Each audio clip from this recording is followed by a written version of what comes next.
Hello. Hey, So, made it on time. yes, was a nice. was a close call. So how does this work now? So we Are we, are actually already live now. uh-huh. We are now live on Twitch. Yeah. Okay. Do So we yeah, wait for some folk to join or we just start? I think we just start. We already get hello from Morocco. Ah yeah, Hello. hey there. Hello everybody. Hi Um there. Okay, yeah. So yeah, we are cool. good to go. Perfect. Cool. So then one last second, I have to fix one thing. Perfect. So yeah, I guess let's do a quick intro and then we just jump straight into the topic. Yeah, exactly. So maybe I go first. Like, Yeah. probably most of you already know me since this is my channel. Yeah, my name is Kevin. I am a GD for Angular. Yeah, I maintain a couple of open source software. I write a lot of blog posts, have a YouTube channel. I also stream. And yeah, very happy today to have Thomas here and yeah, to talk about Angular standalone components. So Thomas and I, we are also building AngularExperts.io. So go check that out. There's like a lot of great content. Also, our blog is now there. And yeah, Thomas. Sounds about right. So as you said, or okay, like so my name is Thomas Trajan, also Google developer expert for Angular web technologies. And basically together with Kevin, we are building this new platform for education about Angular called Angular Experts. So currently it's just blog and some like other resources, but in the future we want to provide much more. And yeah, today we are going to talk about Angular standalone components and like a really deep dive, like the first like intro, like why and what, and then deep dive on like the current status, like what makes sense to do, what maybe is not yet like cost efficient to do, and all these kind of things. So let's do that.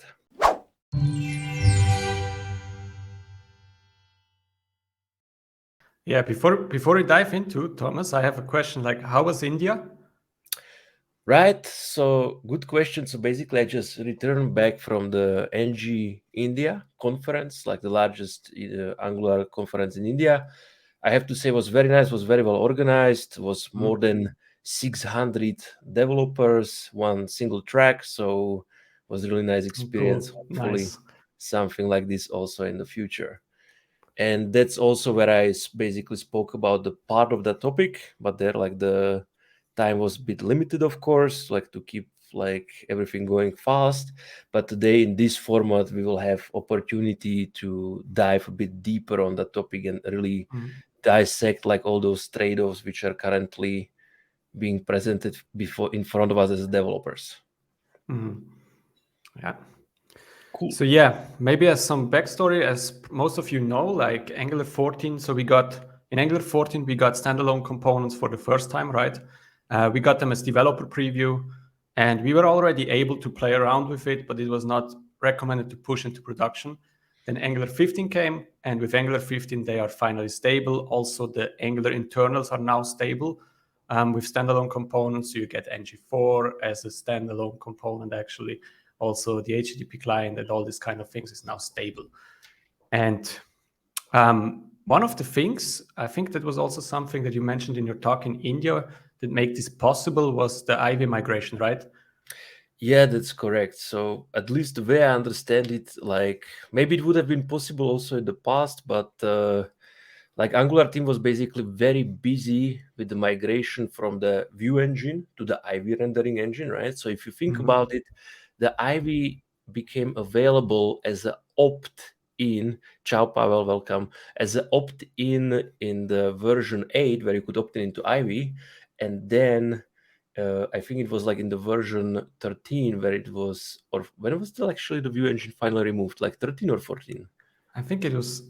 I'm also not sure, 13 or 14. I remember that One we of had those some two, problem right? at at our client, right? Yeah, yeah.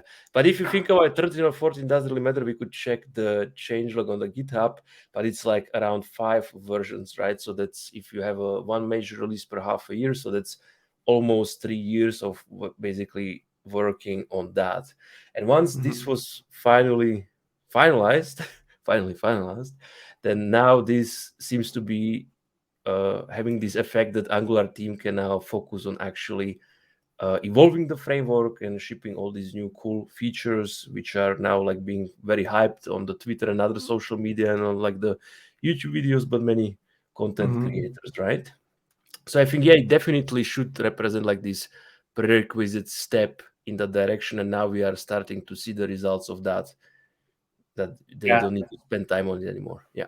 definitely. And I remember also when standalone components, or in the early days, I was listening to some podcasts where they were like optional NgModules, maybe yeah, in the future. And kind of when we talked to other developers during a coffee break, they were all kind of like, oh, does that mean we have to rewrite our application? Okay, what is the impact of this? It's like, does it have a huge Definitely. impact? But actually, as you stated in your talk and also in your blog post, the impact is actually not that big, right? Yeah, of course. So I mean, like, also when I first saw it, I was like, okay, so did like my application just now became like legacy code from one day to another? Or like, is it like again like the whole Angular JS all over again? But of course, that's not the case.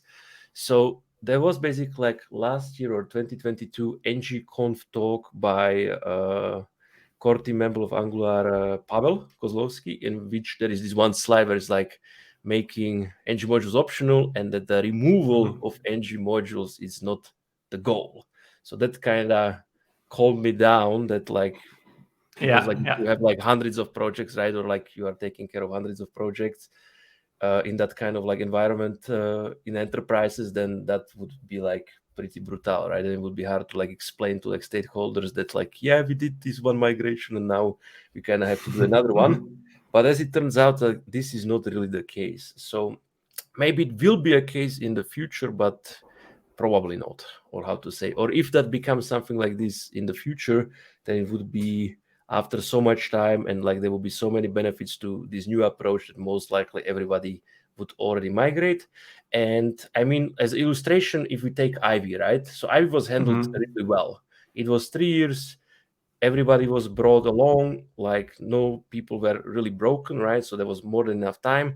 And one thing which I know for sure, like this ngcc, so Angular compatibility compiler, which basically makes the view engine libraries work in Ivy applications, will only be removed in Angular 16. So if you think about it, like from 8 to 16, so there's like Yeah. 2 years. So if ever modules will not be supported, then it will be like this. So there will be Yeah, more than enough exactly. time, and like people will not really perceive it, and there will be a lot of benefits along the way, so that people will just do it, right? So I think Yeah, if ever, then that would be the case. yeah, that's generally the case with every Angular. I really admire this about Angular and the Angular team, that they really try to come up with like backwards compatible version, so that they not come like, okay, here's a new release and everything is broken. So they are always at least one version backwards compatible, which is pretty cool. Makes it also a bit harder for them sometimes to move, right? When we had this view child with the static flag, I think it was disabled by default or enabled by default, and I had to add like the property, and then in a new version they disabled it or changed it to false. So they are really Yeah, like, they take care to make it right, like there backwards were even some compatible. schematics which one of those steps Yeah, was then automated. exactly. And Yeah. but yeah, so this probably should not be like a big worry that modules will be just pulled under our feet and then our application will just collapse. I don't think so. But then again, like we were writing applications with NgModules for many years, and now basically they introduce this new way of writing it without the modules, when modules are not necessary, when all the components or at least some of the components would be declared as a standalone. And I think that's like a very interesting thing, because on the first look it's like, okay, so now we have two ways of doing kind of the same. So but what that thing which we are doing actually is, and I think it's very important and interesting to understand that, like, because why did we have modules in the first place, and why do we now need something like a standalone components? Why we still need to write some kind of like logic, or at least like a config for the standalone components, right? And this brings us to that concept which I call the Angular template context, which I spoke about also at NG India, which is basically like this underlying base reality for what Angular does behind the scenes, and is the reason why we even had modules in the first place, or why we need to write some config on the standalone components, right? Because they are solving the same thing. And the thing which they are trying, or which those two approaches try to solve, is basically to give Angular compiler, so currently the Ivy, hints of what is and can be used in a template of any specific component. So that's like kind of like the main purpose of that, right? So if you think about it, if you have a component, whatever, like app component, and you want to use like a ngIf directive in that template, right? So not just like some HTML, like paragraph or heading or button, but like something from Angular. So for example, ngIf directive. So if you just added it there, it kind of won't work. Well, I mean, probably there it would, because if you have app component in like old school application, then you would have like app module, and the app module would import the browser module, and browser module exports the common module, which brings the ngIf. So let's fix our example, because this one would actually work. But let's say we have a two components in our application, the app component and the hello component. And now we would like to use that hello component in the template of the app component. And if we just added it in the template, this would break, because the Angular compiler would complain that like, I don't like the hello component, or like the hello in the Angular brackets is not a known element, and it should be part either of the module, or it should be part of the standalone component imports array, right? So there we see that we are basically helping compiler to know that if something is used in a template, it needs to be explicitly like made part of that context. And there are those two ways, right? The old way is to use the module, where we would have to add that hello component into declarations, or if it's coming from library into imports, whatever, right? Or if we have a standalone component, then we would have to add it again into the imports of that standalone component, right? So those are kind of like the two approaches with exactly the same goal and the same outcome, to tell the Ivy compiler like what is actually used in a template, so that it can pull that implementation and add it into the instructions. So that's actually like to the best of my understanding what is going on. Yeah, exactly. And that now also leads us to standalone components, like you can mix that. So basically your imports, so the imports of app module, for example, will have modules and also components in its imports array if you have standalone components. So if you ever see that, don't be surprised why are components in the imports and not the declarations, because those are standalone components, right? Yeah, they must be standalone components, which is a very good point, because this allows us to also like provide another angle how to look at that whole thing. So if you have a standalone component, exactly, you can add it to the imports. So there was like, I think like some talk or tweets from Igor Minar when he was still like at the Angular team, that like one of the way to think about it is as if the standalone component created as if like a virtual module behind the scenes. And a good example for that is like, if you remember, just before introduction of the standalone components by the Angular team, there was this very popular pattern introduced by Lars, which was called like not the luckiest name, like called scam. Stands for like single component. The name is Angular. really unlucky. Yeah. Well, I mean, like it's very catchy, right? Like everybody, true. What scam? Like, but yeah, single component Angular module. And if you think about it, like the scam pattern, single component Angular module, and the standalone component are more or less exactly the same. You could say, at least with the current implementation, that the standalone component is as if like a syntactic sugar over the scam pattern. So with the scam pattern, you have exactly one module and exactly one component, and that module is responsible for declaring and exporting that component, but only that component, plus to create a template context for that component with the list of imports. So whatever that component wants to use in the template has to be in the list of imports of that module which belongs to that component, right?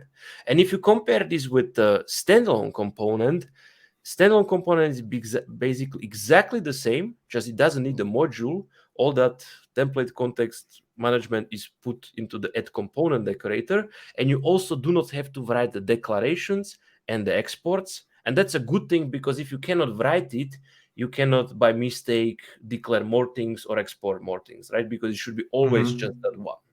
So Yeah, I think that's true. also something which, if people who are familiar and use the scan pattern in their applications, then standalone components are basically like improvement on top of that, because it's a syntactic sugar how to achieve exactly the same behavior, but without the module and without the need to declare and export that component just to mark it as a standalone, right? Yeah, that makes sense. And yeah, still, even if the concept behind is kind of the same, it's still important to have standalone components, because I think it's not just syntactic sugar. They also enable some new use cases, right? So they also enable like something, for example, integration with Astro is only possible with standalone components. I think also if we look into the future, I think Vite or White, I don't know if it's Vite or White. I think people call it Vite. Vite. So I think also Vite only works with standalone component, at least from what I've seen from Analog.js, what they do. So standalone is like kind of the same concept, but still that it enables like new features. Right. And now we can like dive deeper on why is that, right? Like why, like because it kind of like from the Angular point of view, at least today, it achieves like the same. But as you mentioned, like these other new technologies, it unlocks that integration of Angular on those technologies, but only with the standalone. So this kind of gives us a hint like that there might be more going on. So basically, what happens is like, or like, let's first, before like getting into those outcomes, let's compare those two approaches, like how they differ, right? Because they try to achieve the same, but of course they have like a different kind of trade-off and different kind of like what happens when you use one or the other, right? So when you have a standalone component, every standalone component manages its own template context in the same file for itself. So it's very explicit, it's very direct. So the whole information is contained within that single file of the standalone component, right? If you compare this with the module approach, then we know that the template context for the component is managed by the module and not by the component. So that means you have at least two files. And I think this makes like the biggest difference with regards to those other technologies which you mentioned, where they basically depend on being able to do single file compilation, from what I understand. Yeah, exactly. Right? So that's already like kind of shows us like a big potential benefit, that if we write our applications in that way that every component would be standalone, it will allow this kind of integration, and also some things and improvements on Angular side, which we can then explore later. But in terms of like these differences, I think before we really move on to the future, we should still like explore the standalone versus modules in like Angular applications today, right?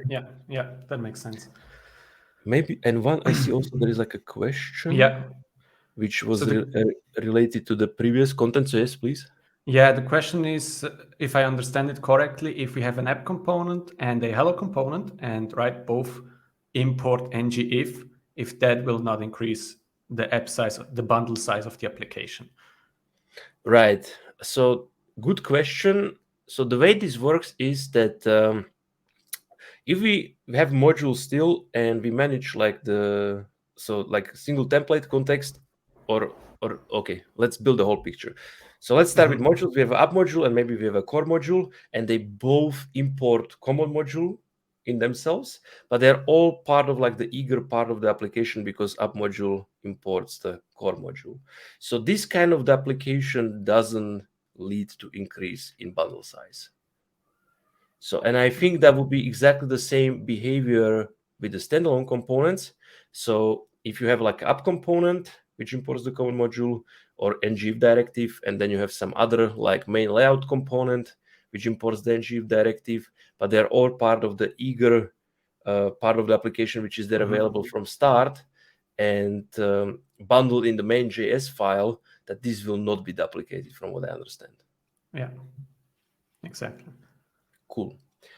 Okay, so now back to what we wanted. So basically, standalone versus NgModules, like what's the different trade-offs, right? So like the core trade-off is that with the modules, we can manage template context for more than one component with the single list of those imports.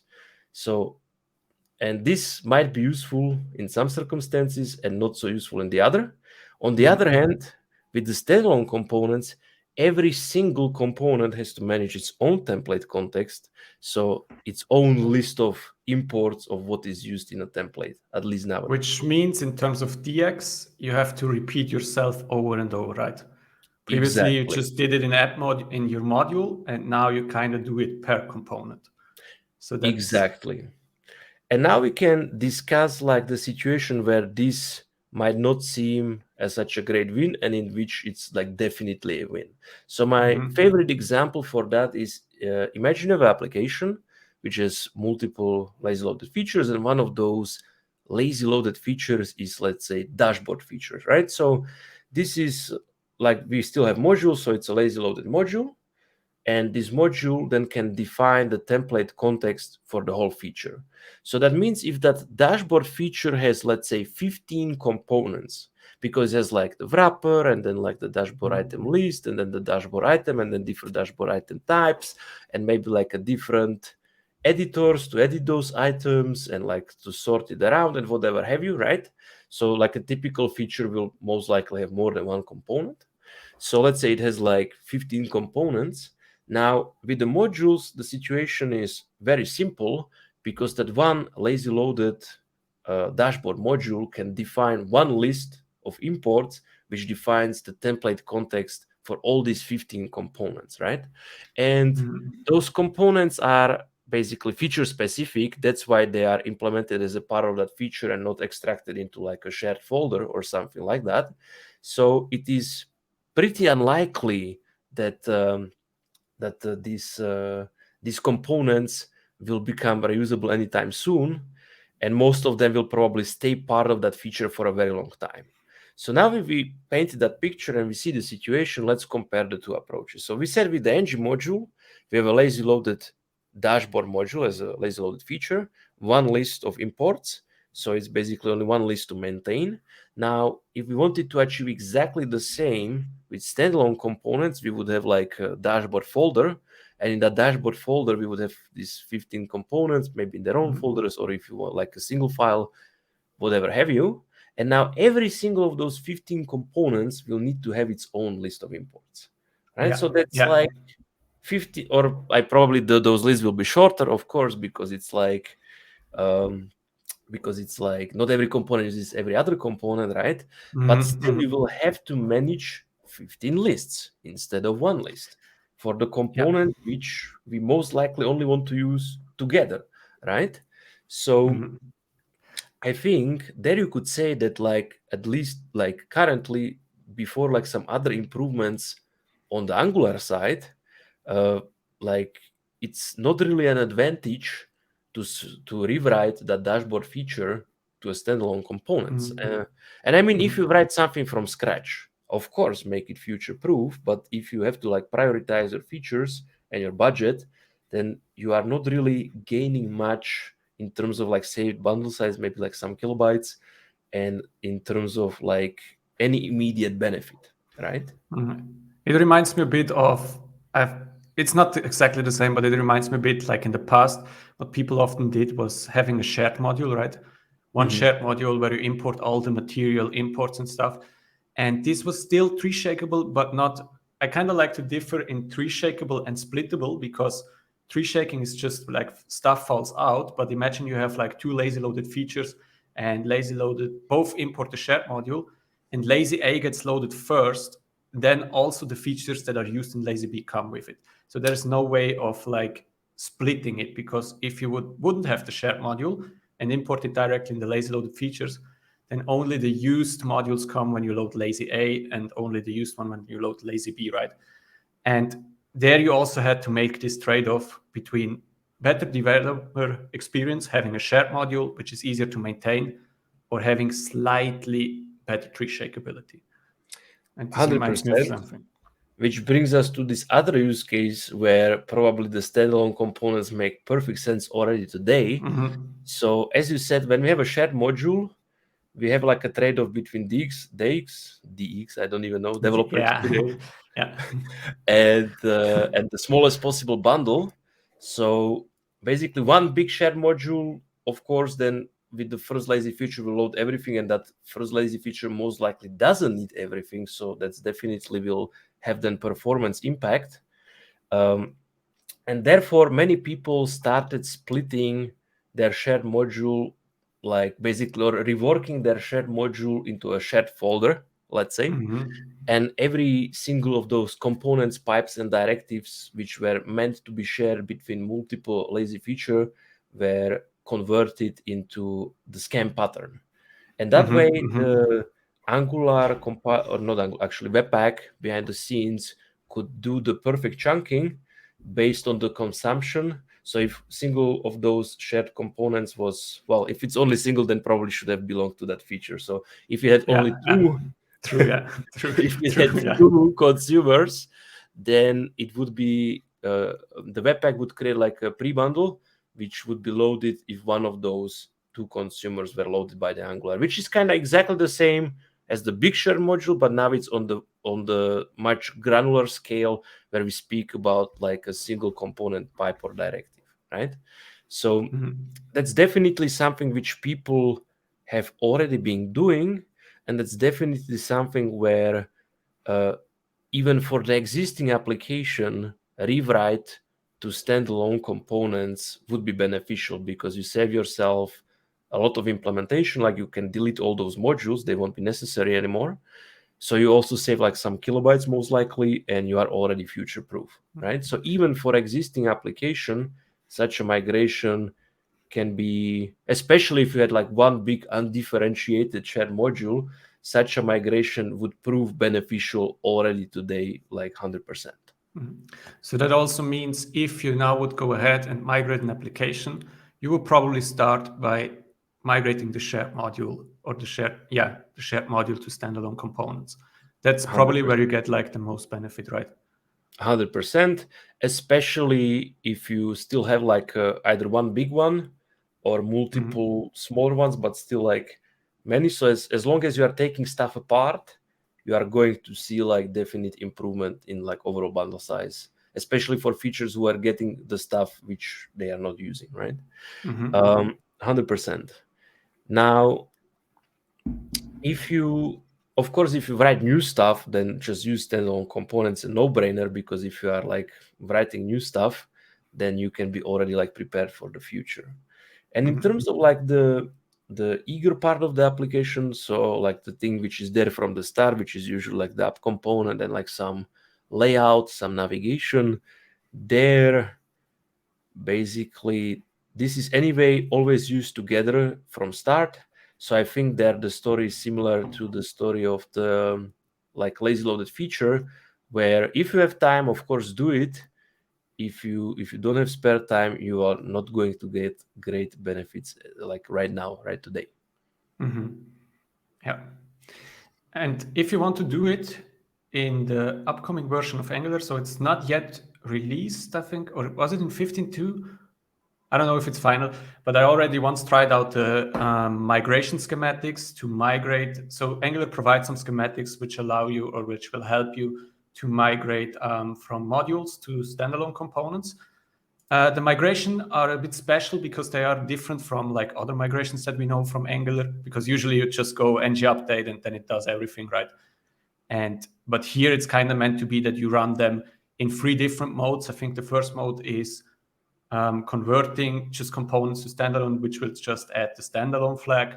Then the second one is, I think, removing unnecessary modules. And there is a third one, which I don't remember, but there are 3 options and you kind of have to rerun them. And if you would now go to your application and want to migrate the shared module, for example, you can also pass in a path. So basically, you can start take those schematics and run them only again against your shared folder, for example. And then it will already convert it to standalone. Of course, you have to then update the imports and all these kind of things. But it's a combination between having like automated migration and doing manual stuff. So they are helpful for such, but not perfect. Anything which helps us to get to the destination is very appreciated, right? So that's another point, like there is going to be going to be a tooling which will make this even easier. Maybe that tooling will also evolve with the lessons learned over time, so it will maybe get more powerful. So then like that should then make that even less expensive to do such a migration for the existing applications. I also heard that there are some open source schematics which will help you, and some are especially powerful if you use Scam, right?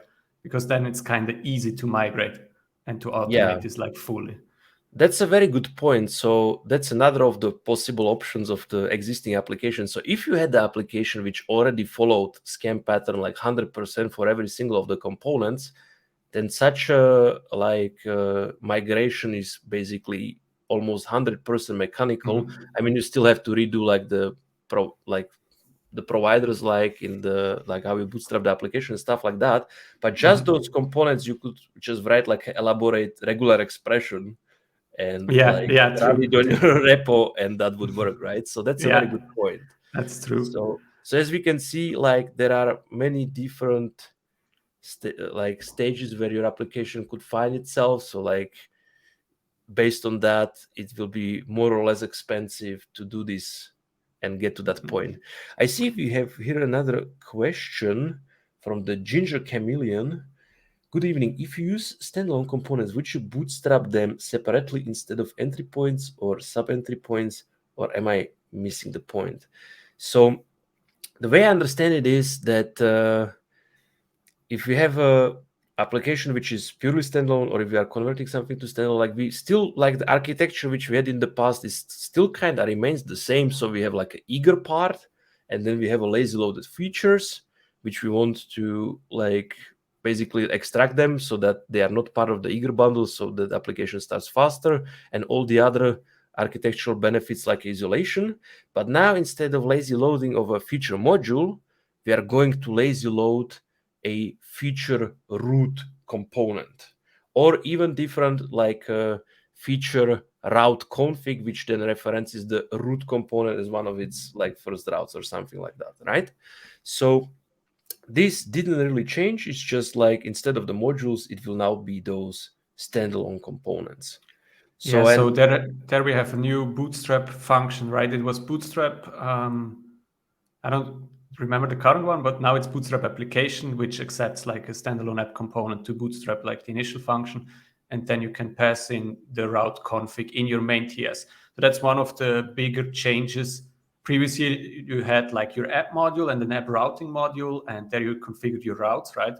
And now you kind of move the routes into the main TS, where you have Bootstrap application, your Bootstrap, your standalone component, and then you pass in the route configuration to some function which is called import providers from, I think. Yeah, so the router has already the native ones. The router has already the native ones. So like I think it's like with router or with router config and stuff like that. But for the ones which are not yet migrated, there is like import providers from. So like also like a backwards compatibility for the libraries.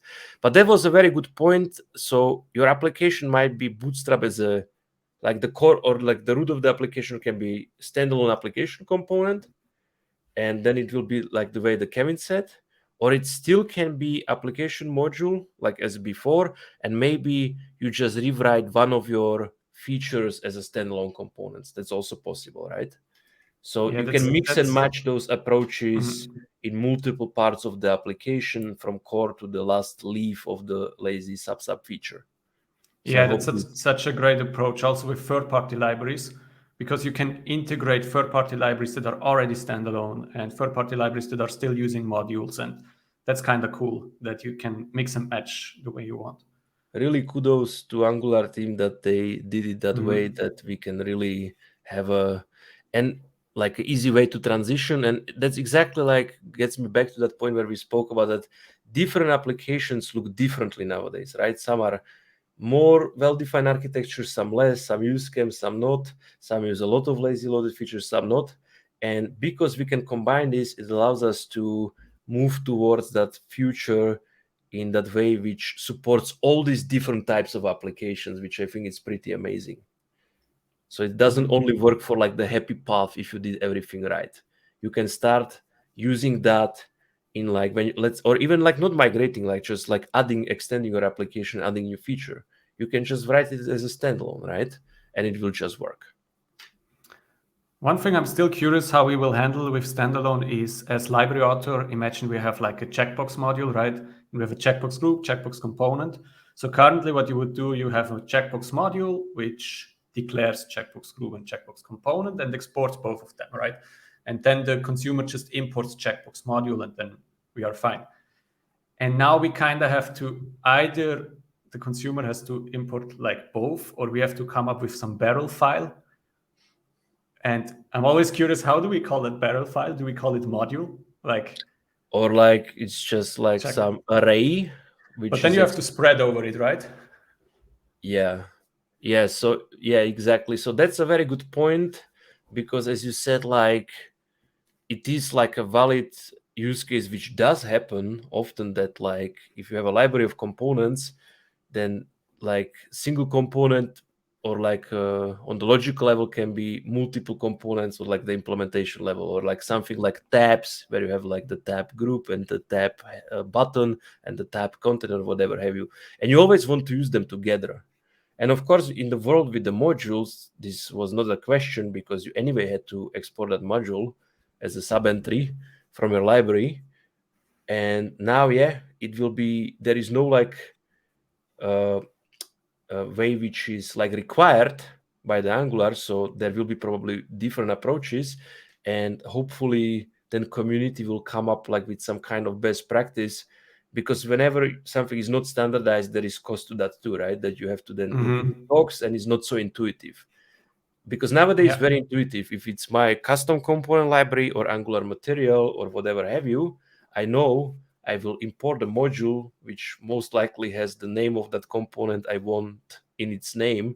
So if I want the card, Yeah, I exactly. know to import the card module, and it doesn't matter if it's Angular material or if it's some custom enterprise library or if it's undesigned or Taiga UI. But in the new world, there might be a difference where maybe sometimes it's like array, sometimes like with like uppercase, like a const. Maybe it's just some libraries expose them like individually, and then you need to know that you have to import like all of them and like add all of them and stuff like that. So we will see. I'm just thinking about it. Probably you will have just an index file, and yeah, the IDE should help you out there, right? If this index exports an array, then it should tell you like you have to spread or something. Yeah, Probably. like you will get the type, that's for sure. So you will see like what it is. But exactly then, does this index just like export all those components and you still have to add all three of them? Or will you get array where it's together, because else it doesn't work? So there is some room for like ambiguity where different libraries may choose different approach. Now, when I just think about it on the spot, like probably what we all should do is basically just do exactly what Angular material will do or already is doing. Yeah, that makes sense. Yeah. Because that way, like you go like with the main thing. So probably that will be like a safe assumption to choose this approach. But they are not yet on standalone components, right? I'm actually not sure. We would Me have to neither. check it like GitHub. Yeah. I'm not sure about that. So like for sure Angular, like all the internal stuff coming from Angular, like ng4 directive, outer outlet component, all this was also exposed as a standalone. But we should then check like later, because but yeah, like but that would be definitely like something to consider for all the library authors of the open source component libraries to like choose like the same approach, so that there is only one approach. So again, we can kind of be guided by our intuition instead of like checking the docs. Yeah, especially yeah, like when working with more than one library. definitely. Right. Yeah, today we were chatting a bit, and then you also mentioned that there's like a nice third way, like with file-based template context, and I was like, okay, what's that? And I'm curious to hear what is behind that. Right. So that's kind of like the hypothetical future, again, based on the content of the talk from 2022 NgConf talk by Paweł Kozlowski.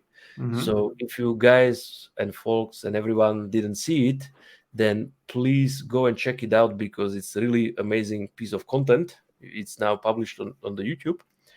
And basically, at the end of that presentation, there were a couple of slides where Pavel showed that like a screenshot of the standalone component file, which had, let's say, 4 things in its imports array as a part of the template context, so that that component can use these 4 things in its the template. And then he highlighted that those 4 imports in the imports area of the component are basically exactly the same as 4 imports on the top of the file. So the way I understand Okay, it, yeah, so the way I understand okay, it is like the Angular team wants to explore possibility to reduce that duplication so that the template context won't be managed by the module imports or by the standalone component imports array, but the third way would be that it's actually whatever is part of the same scope on that like level of the JavaScript module of the file. So that would okay. then represent the template context, right? So, and this is really just like hypothetical future. So, like in those slides, what I learned when I was watching the talk is that the Angular team has this tradition of using like a snowman emoji in cases where they don't know how the syntax will look like.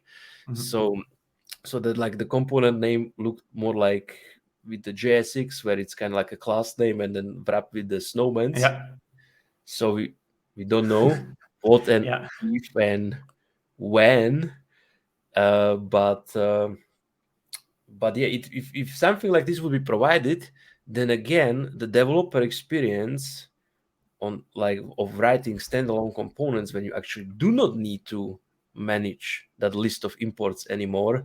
And if you use something in the template and you just do like a code completion or like resolve quick fix in your editor and it will automatically add it, and that would be great. And I think this already actually happens like to some degree, like it adds it to the file and to the list of imports, but you still kind of have to manage it and remove stuff. And if it's just like the one in one place only on the file and it just works seamlessly, and IDE can automatically add and also remove those imports once it's realized they are not used, so that then that effort would fall off, and that would be amazing. So, but Okay. again, that's something which it's like dreamy in the future, but they are thinking about it, So obviously. then probably would also maybe deprecate the selector tag, right? Like in the component decorator, you have selectors that would probably also fall off. Probably. Yes, it seems like at least that initial version which they teased in that talk is that it's kind of follows like the component class, not the selector. I personally am fan of the selectors because you can prefix stuff based on like different contexts or different organizations. Then again, you could do the same like with the class name. So it Yeah. doesn't necessarily really matter where that prefix is, if it's in the class name or if it's in the string-based selector. Another thing is like to prevent the naming conflicts, you can basically alias things when you do imports. So that's also not really a That's big deal. true. But we have a very interesting case where we have written a component library, right? And in this component library, we came up with a design concept of having like the same component can have like a major, minor, and a silent version. And based on the component name, we then apply different styles, which is a pretty cool Yes. approach. And that would completely break because Yes. that would not work anymore, right? That's true. So yeah, like as Kevin said, basically we are working currently with one of our customers where we are building custom component library. And what Kevin just described is like something which is very like I haven't seen it ever again. But basically in Angular, what you can do is a single component can be matched by multiple selectors. That can be like comma separated list of multiple selectors.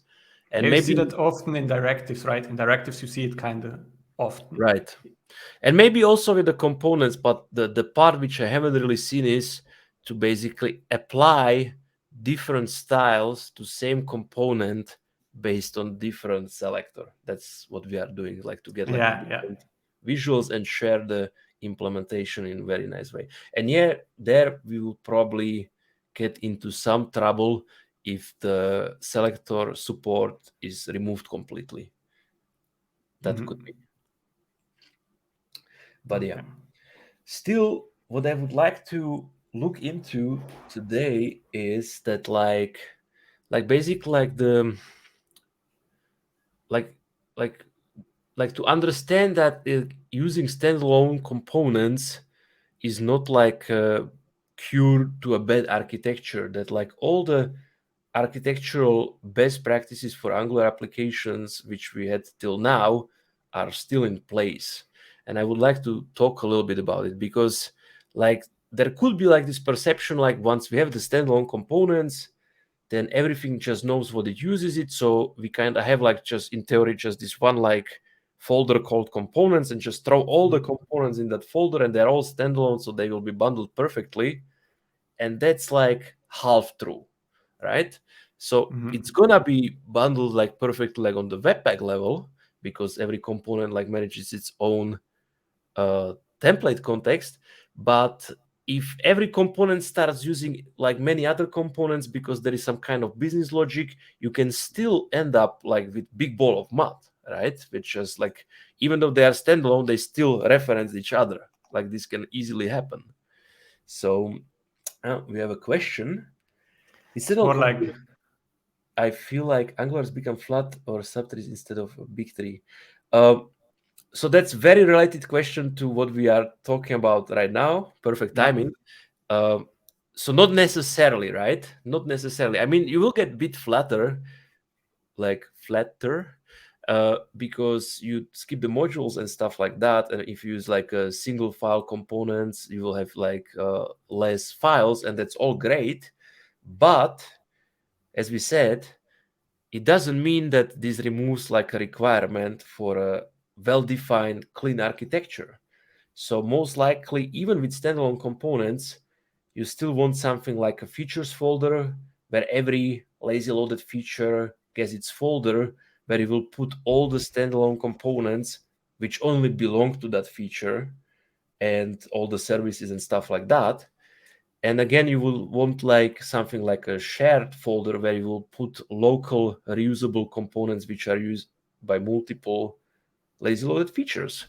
So like I think like this still has its place, and this still will make it much easier to make sure that your architecture is clean, that you have lazy loaded features which are isolated from each other so that they don't use each other, or if they use each other, you go one level up into the shared or into the core if it's a component or a service. So that's like a very important thing, right? So to realize that like standalone doesn't mean we do not need to architect anymore. That's not the case. We still have to think about what is using what and when. Yeah, definitely. And I mean, will it probably be a bit better with standalone without thinking about the architecture compared to like one big module? For sure, yes. But that doesn't mean, right, that we should just like forget about separating pieces into like logical like chunks, what is used together. If it's standalone, a module makes no difference. That kind of differentiation. Yeah. Maybe one thing to that is also that like this will become a bit trickier with the standalone, because if you had the lazy loaded feature which declared its 10 components, then you could not really use those components easily in other features, because that means you would have to import a module, and that's kind of like a bigger step. Now with the standalone, the editor will support you very quickly, so it will become probably much easier to accidentally import a component from one feature in another, which should have been isolated. And so That's instead of true. like, Yeah. right, so instead of pulling it one Yeah. level Yeah. up into shared, editor will help you, and you are now using a component from feature A and feature B. It's not the end of the world, but you are losing that clean separation between the features and like just the overall maintainability and like testability and all this kind of stuff. So that's something which probably would be like more work to keep an eye on that. And one thing which comes to mind with those things is NX, like Narwhal NX, this monorepo solution now has this mode for like single applications, and it like allows you to define module boundaries and tag like those modules Yeah. to force that. So then you can have like these 10 standalone components which are in feature folder because there is no module anymore, and you can all tag them that it's feature A, and then create a rule that like whatever is feature A should not be used anywhere else than feature A, right? So that way Yeah. you could probably automate it. Because if you don't pay attention to this, at least we've worked in a project where we had like suddenly, even with modules, like tons of circular dependencies. And then you end up with like this big ball of mud, which is very, very hard to refactor and to move forward like later. Therefore, I think the NX approach is pretty cool because you cannot enter that situation if you do it correctly, right? Yes. So that's a very good point. So like a summary of that is that standalone doesn't prevent big ball of mud. You can still Yeah, have yeah. like a tangled mess, even if every piece of that tangled mess is standalone, right? So like just so that the still keep thinking about that you need to really pay attention to the architecture. But besides that, like very cool today for shared. For the others, based on like how much capacity you have. For new stuff, 100% for sure. And if the future comes sooner than later, we might see some really big benefits which are then like objective, and then there would be like, okay, we get all this build speed, we get all this test speed, we can use it with these other cool tools, and then there is like that it would be easier to explain to like stakeholders why even migrating of already existing features would make like sense from the business point of view. Yeah, definitely. Because currently it's kind of hard argument to sell or to your product owner. Like we need to refactor to standalone. That's kind of hard to sell at this point, I would say. Because then they ask like, okay, what are we going to get? Like, Yeah. yeah, Yeah, nothing today, but you know, in the future, like, okay, then we do it in the future. slightly smaller bundle, right? Yeah. What is a Yeah. bundle? Like, yeah. Okay. That's a good point. So actually today I did the experiment on our website, like angularexperts.io, where we already use like standalone for all the shared components and for most of like the like basically shared components. But I tried to rewrite like the root part of the application, so migration from the application module to application component and environment providers and all this kind of stuff. And it saved basically it was like 4 kilobytes. So something like that. So it is something, right? But if we are speaking from 355 to like 351, it's not like a dramatic change, right? Initially, we even thought it was growing, but that was the Angular cache. So just take this chance as a shout out. Always check the Angular cache because we already lost so much time in the past because of the Angular cache. Actually, this one was not even the Angular cache. Like that's a very good point, which we should then elaborate on more. But this one was like it's like for analysis, I used the source map explorer, and then like it just generates some HTML file, and then when I open in the browser, it set like some caching headers because it's just like spin like some inline HTTP node server, whatever, and basically then the file when I regenerate the file has the same name, so therefore. Okay. Right, so that was something else. But what you say, it's also very tricky sometimes. Like Angular cache is like the build process, and especially when debugging libraries, this can be extremely painful. But actually, I think in Angular 14 they added support in the CLI that you can do like ng cache disable or something like that, so you can disable it for the debugging session instead of like redeleting the cache folder. Yeah, definitely. So here we have another question. Can standalone feature improve hot module replacement? So that's a very good question, and we can speak a little bit like from multiple angles about it. So basically, if it's HIMAR, like how to exactly call it, like I'm not completely sure, but what happens in Angular is that whenever we change any line of code, so okay, or let's paint like a big picture. So let's say we have like an application which doesn't have lazy loading, it's just like one big application, everything is referenced in the app module. Whenever we change any line in any component, it has to rebuild that one huge bundle, because we only have one bundle because we don't do lazy loading. So this is going to be very slow. Now, already with modules, if you split your application into lazy loaded features and a shared module, for example, then if you change a like line in a component in a lazy loaded feature, you only rebuild a bundle for that lazy loaded feature. So this basically makes it much faster, because instead of like 2 megas, you are rebuilding like 100 kilobytes. So you go from like 5 seconds to like 1 second. So this is already amazing.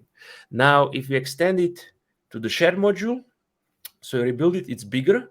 Now, if you have scam or even standalone for your shared, whenever you change this, even today, you are rebuilding much smaller bundle. So if every single of your shared components in your application was standalone, and you change that component, then you only rebuild bundle of that component, so it's gonna be even faster, right?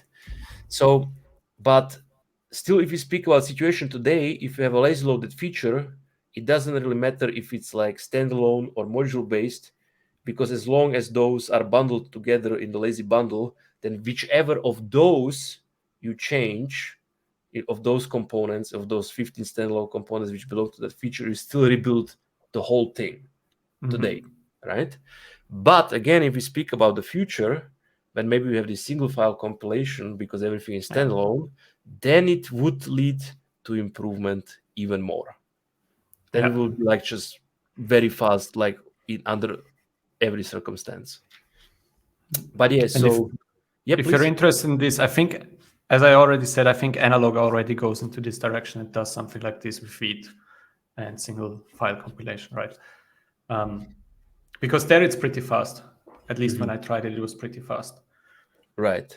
So maybe like last summary to that question. So let's say if you have today application, which is a shared module, and you rewrite it and you take it apart, and every of those shared components becomes a standalone component, you will get improved rebuild times when changing these components already today. Cool. That was a great question. So what else can we? I think we like kind of covered the base thing. Maybe maybe a personal question. How do you like standalone components? Like, so from how it feels for you, do you like using them, or is it more like, nah, right, I prefer modules actually? So as it is today, I really love them for shared widgets in application. I think it's perfect. For the features, I still see that it's less painful to just, so that's another thing, right? So the schematic support, actually, that's a very good point, which we should talk about. So, that's true. right? So the way I write like Angular applications, like creating new one or creating new feature or implementing a feature, is they always use schematics. So like, NGG or NgNew, you get the whole workspace with the application. Then if you want a lazy feature, you just do NgGM as module, the feature / module A, route A, parent module up, and you get the whole setup. It adds it to the routes, you get the module, you get the root component, you get the nested routing module, you get the whole setup. So, and then of course, inside of that lazy feature, you can then generate multiple other components, pipes, directives, services, guards, whatever have you, right? And it will be automatically added to the declarations of that lazy loaded feature. So this is very cool because like I don't have to write. I can even execute those schematics with a couple of clicks in my editor, in the IntelliJ, for example, in the WebStorm. And I think there is an integration also for the VS Code. So then like you can say it's a boilerplate, but I don't write it. And it's always consistent. So then I'm like, okay, Yeah. this is great. I love to do that. And I can just Yeah, really makes focus sense. on the right? Really focus on Makes the sense. features.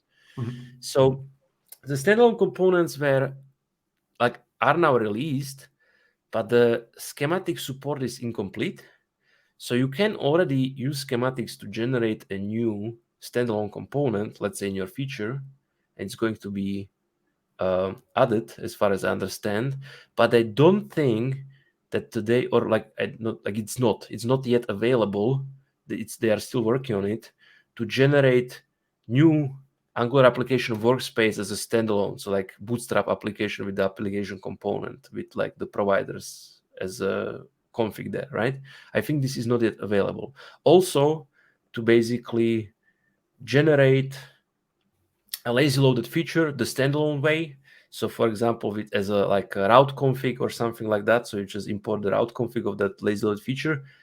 You have to do this manually today. So for me Mhm. personally, that's like disadvantage. Yeah. And I still just do it with the schematics because it just works.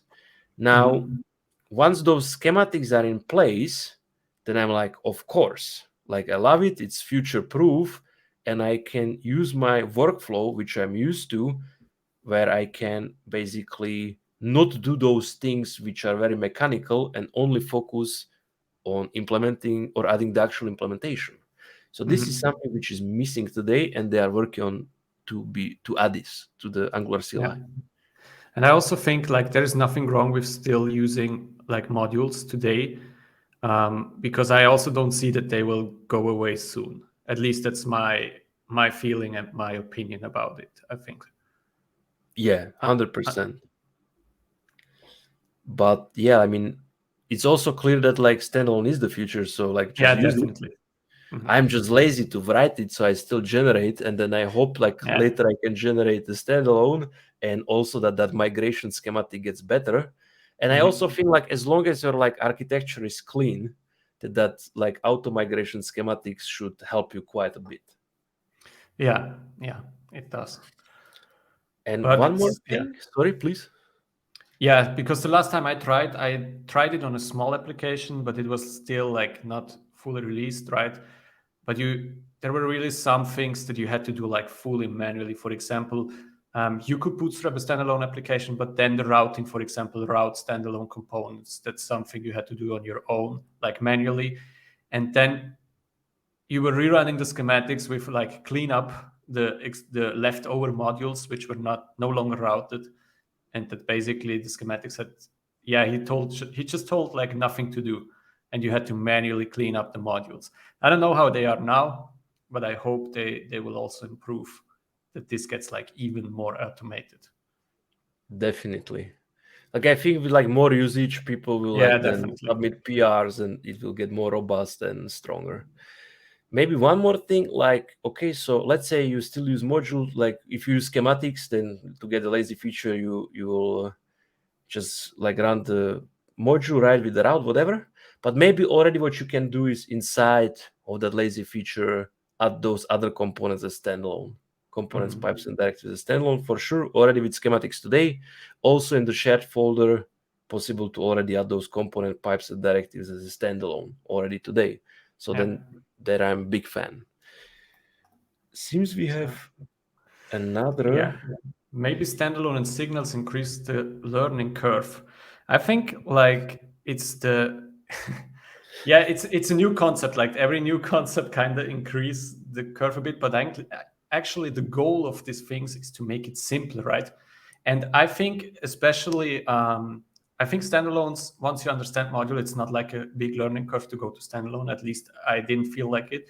And then signals, I think that's my opinion, but I think for me, signals are dramatically simpler to use than behavior subject and observables, right? Observables is something still different because you have all these operators, but I kind of like to see a signal more like a behavior subject. And I think from the way you write it, it's much easier. And also, I think it's easier to use also in the template because you don't have to use the async pipe. You don't have to understand what the async pipe does under the hood, especially also if we go then in the future into the direction of zoneless applications, then I think it becomes much, much easier with all those concepts in place, right? Definitely. And like this question is very good because that it begs Yeah, another I saw question. you smiling there, like, Like and it's, increase learning curve, but for who? So for if you already work with Angular, then it like increases your learning curve and it confuses you a bit, as it did me in the beginning, because I was like, why? Like I could write any application I needed to write pretty efficiently with schematics, like clean architecture, like be efficient, deliver value for the users. So I like, why are you complicating things, right? But that's from my point of view, or of point of view of somebody who already uses Angular, is very efficient with Angular. But it's also true that Angular, it's pretty complicated to learn from the start. So with Angular, it's like if you know all the pieces, then you can become extremely productive. But until that point, it's like a lot of things you need to learn until you get to that place. So as Kevin said, that the goal is to actually reduce the learning curve for people who are just coming to Angular. And I think for that, it really works very well. Because if you think about it, like when you had like before, like if you just want to do a hello world, and then you have the main TS, and then you have the application module, and then you have the application component. It's like all these files. It's like what's going on, and you need to know what module is. And now, if you open a Stack Blitz and start like a new Angular project, there will be one file, main TS, couple of lines, and you have a running application. So from that point of view, like exactly right.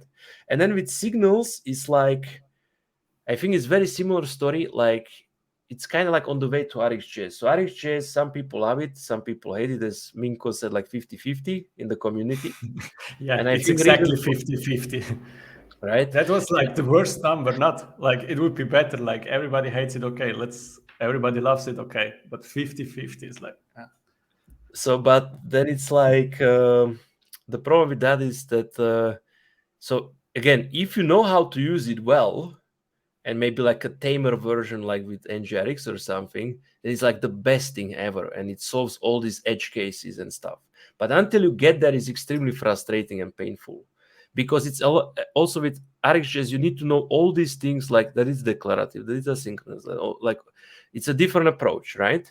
and operators. And operators, all this kind of stuff. So it's a lot of stuff. And once you know it, then it's like efficient. But there is like, it's either nothing or everything, and there is not much in between. In between, you cannot really use it. You either fully get it or you don't get it.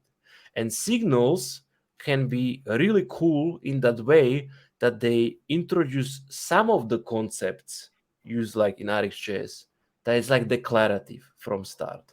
That you just declare like your signal chains right from start, like you don't like do it imperatively after, or that like you have like a side effect and you have like a computed state, because computed is kind of like as if selector, right? And then the effect is kind of like a side effect, like or like effect in NGRX. Yeah. So it can represent like a cool stepping stone towards that, and even better than it can be again easy to mix and match with RxJS, so you can just add that to your to your uh, to your signals, right? You can enrich them with like bigger capabilities by introducing like RxJS streams with like cancellation and batching and all this kind of stuff when you want to handle asynchronicity.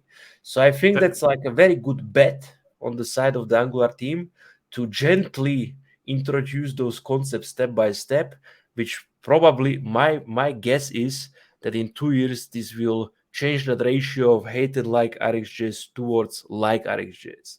But who knows? Time will tell. That's just my bet or guess. Yeah, and again, here the cool thing is, I tried that on the last stream. You can also find it as a YouTube video on my channel, where I basically implemented those operators. I think they are coming to the future, like of signals from observable to observable. I think there's no way around it, but they are not there yet. But once you have them, it's so cool. Again, we have standalone components. We can integrate it with modules. We can mix and match. Now we have observable, we have signals, and we can mix and match. And it's so cool that they always find a solution to take what is existing and allow people that really love RxJS to still use it. And there are use cases where RxJS have like a lot of benefit. Like if you have an input and you fire off backend requests, you don't want to fire on every keystroke. You want to have like some debounce time and only fire if it's changed and all these kind of things. And that's where RxJS shines. And what you can do is like take a signal, convert it to an observable, use all the crazy operators on there, which give you like so much benefit, convert it back to signal and then render it in the template. I think that's, it's pretty cool. 100%. But you know what? We should do like another one on the signals only. So let's not go into that topic. Yeah, true. I would think like let's slowly wrap it up. So there is another cool question from Ginger Chameleon. Do you perhaps have an example repo or diagram of your ideal architecture? So so the thing is, that's such a great question. I don't actually know, like just ping me then on Twitter actually after the talk. I want to talk to you. So basically the thing is, as we spoke today, that like with standalone or without, it doesn't really remove a need to think about the architecture, to properly structure your application, what is reusable, what are isolated lazy features, maybe even isolated lazy sub features if it grows a lot, right? Which has a lot of benefits. So, and this works exactly the same in the application which has modules and which has standalone components. That are maybe small differences in terms of like the implementation details, but the overall picture stays exactly the same. So as it turns out, I actually have an ebook on angularexperts.io, which you can find there like /products, and you will find it, which is called Angular Enterprise Architecture. So, and this is exactly about that, with a lot of diagrams, how to do it, what are the trade-offs, how this relates to the standalone. So do not hesitate, check it out, and learn about these things, because they will be useful with or without standalone, or even with like that file-based template context in the future, that this will stay relevant for a long time. Cool. Good. Okay. So I think it's time to wrap it up. Thank you very much, Kevin, for hosting this. I hope people in the stream enjoy the content. And yeah, if you haven't done that yet, then do not hesitate. angularexperts.io/blog. It's our new free blog with a lot of stuff like this, like just different format, written format, articles about those topics. And you can also basically subscribe to the updates by putting them in an email. So do not hesitate to do that. So that way you get notified whenever we release a new piece of content. And also it can be like for videos. And besides that, if you are on Twitter, then please go follow me at Thomas Trajan. Also just to get pinged about all the smaller tips which are not like fitting for the format of article or the talk. Kevin? Yeah, and also we will probably upload this also on the YouTube channel where you can later check it out. Also let us know if you kind of like this format. If you like this format, we plan on doing like for sure future broadcasts, for example, on Signals. And yeah, let us know, give us feedback, which is very valuable for us. It's the first time that we did this. So yeah. And yeah, with that said, I think thanks everybody for joining and have a nice evening. See you. Until next time. Ciao.